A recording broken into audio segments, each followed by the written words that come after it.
Hey, so have you ever come home from work and all of a sudden you realize that you didn't take anything out for supper?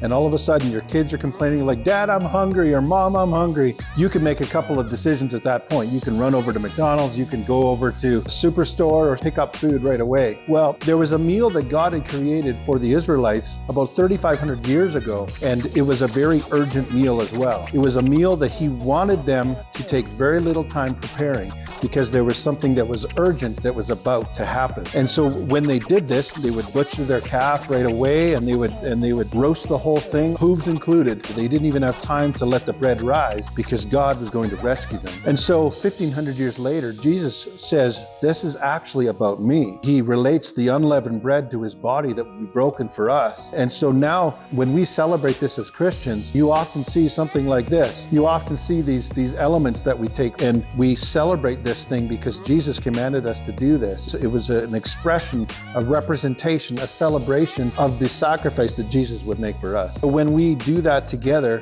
we want to offer our hearts to the Lord, because that is an acknowledgement of our sin and the effectiveness of His sacrifice for us.